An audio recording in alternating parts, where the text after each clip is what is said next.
nongeye kuba ikaze. Amazina yanjye nk'uko bisanzwe ni Kwizera Yusuf. Uyu munsi tugiye kurebera hamwe isomo rigendanye na internet. Turareba se internet ni iki, internet ikoreshwa gute, se internet amateka ya internet ni ayahe, bumwe mu bumenyi bwagufasha kuba wabasha kujya ukoresha internet nk'umuntu koko uyisobanukiwe. Iyo tuvuze internet, ijambo internet ni ijambo rivuga mu rurimi rw'icyongereza a global computer network providing a variety of information and communication facilities. Kugira ngo ubashe gusobanukirwa internet birasaba kubanza ukamenya icyo bita network ni iki. Ijambo network cyangwa se tugenekereje mu kinyarwanda ibyo twakwita agatsiko rikunze gukoreshwa ahantu henshi. Urugero, zino telefone dukoresha zikorera mu gatsiko. Ni ukuvuga ngo izi telefone zacu kugira ngo ubashe guhamagarana na mugenzi wawe, nuko telefone yawe n'iyo mugenzi wawe, izo telefone zacu ziba ziri mu gatsiko runaka, ziba ziri kuri network, kuko buri telefone iba ihujwe n'indi, aribyo bigize agatsiko ka telefone cyangwa se ibyo bita réseau téléphonique, kugira ngo zibashe gukorana hagati yazo. Urundi rugero twatanga ku gatsiko cyangwa se ku cyo bita network, ni nk'agatsiko k'abantu bahuje umugambi umwe. Urugero, abantu bishyize hamwe bagakora ikintu runaka, cya kintu kibahuza gituma kuba bari hamwe babasha kumenya amakuru ya mugenzi wabo. Ibyo nabyo ni urugero twafata nk'icyo bita agatsiko cyangwa se network. Hanyuma kuri computer ushobora kuvuga ko ordinateur cyangwa se computer iri mu gatsiko iyo ihujwe n'indi kandi ikaba ibasha kohereza amakuru, nayo ikabasha kuba yakwakira amakuru avuye ku yindi iri mu gatsiko. Iyo tuvuze internet rero cyangwa se internet, ni agatsiko k'isi gahuje amamiliyoni n'amamiliyoni ya za ordinateur cyangwa se computer ziri ku mugabane w'isi. Muri make, agatsiko cyangwa se réseau informatique cyangwa se mu rurimi rw'icyongereza ibyo bita computer network gahuza za ordinateur nk'uko imihanda uzi ihuza imijyi runaka.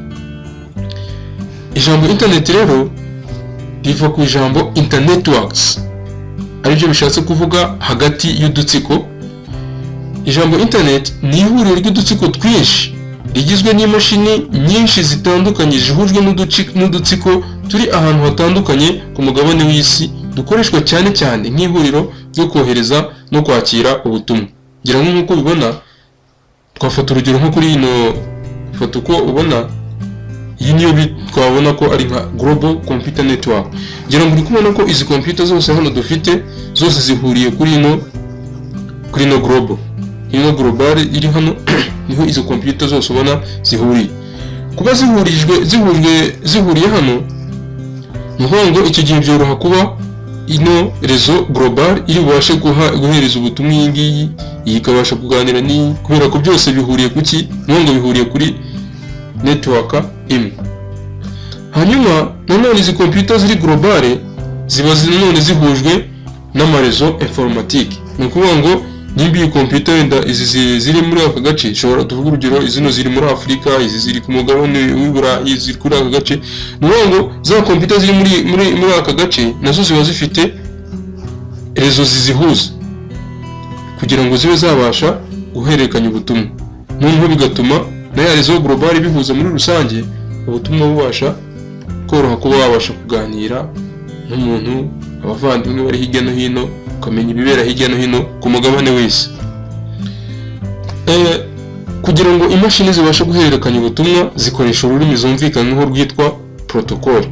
Protocol akaba ari uruvange rw'amategeko cyangwa amabwiriza ashinzwe kureba no gusuzuma ihererekanywa ry'amakuru ku dutsiko twa internet. Ubyonanye n'amateka ya internet ni uko hari aho internet yavuye. Ntabwo ari ikintu cyaje gutyo gusa, ahubwo hari uburyo internet yajemo.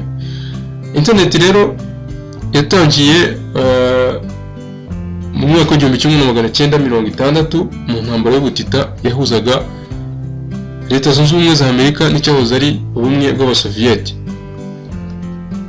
Bitewe n'uburyo hashoboraga kuba havamo indi ntambara y'isi, ingabo za Amerika zari zifite za ordinateur nyinshi ziri mu gihugu hose buri ordinateur yari ifite inshingano zo kuyobora ibikorwa bya gisirikare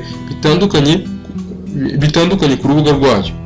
Bikaba ari ngombwa ko buri kigo cya gisirikare cyagombaga kuba gifite amakuru atandukanye y'ahandi hantu, kandi ayo makuru agomba kuba avuguruye buri gihe.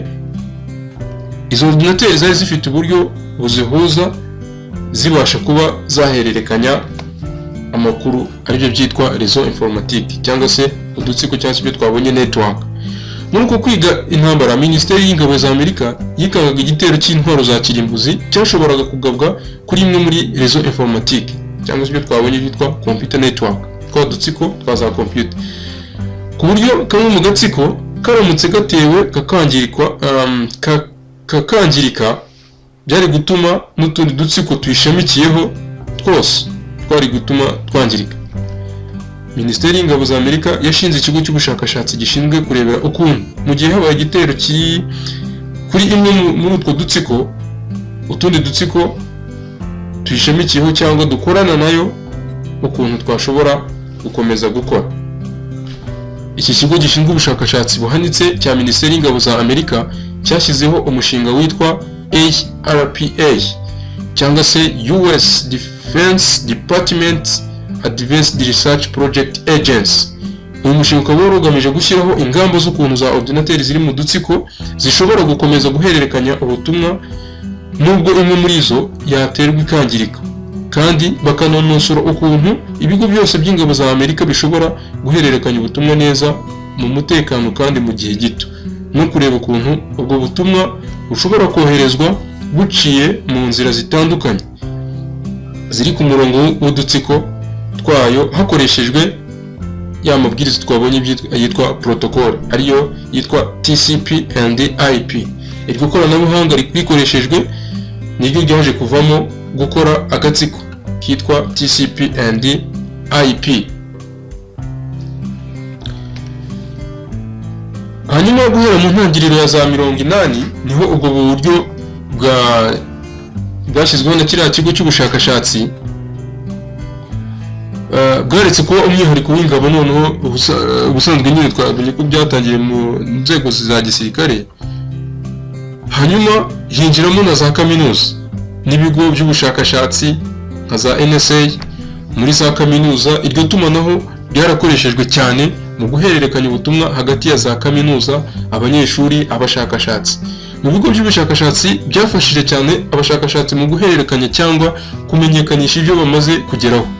Muri iyo myaka ubwo buryo bw'ikoranabuhanga mu itumanaho bwateye imbere ku buryo bushimishije, nibwo haje kuvuka internet. Ahagana muri za 90 nibwo abantu ku giti cyabo, abacuruzi, amavuriro, inzu z'ibitaro n'ibigo bitandukanye biri ku isi byitabiriye ku buryo bugaragara iryo koranabuhanga mu itumanaho rya internet, cyane cyane mu gice cyayo cyo kohereza no kwakira ubutumwa. Guhera aho nibwo internet yahinduye isura, ifata intera ndende, yitabirwa n'abantu benshi, cyane cyane abacuruzi n'abashakashatsi. Internet rero ni uburyo bugezweho mu iterambere ku buryo igenda itera intera nini mu kwitabirwa. Muri iki gihe hari miliyoni zirenga 200 z'abantu bitabiriye internet, kandi iragenda itanga icyizere ko ejo hazaza haziyongera abantu benshi kuri internet. Urugero nko ku kwezi hiyongera abantu bari hagati y'10 na 20%.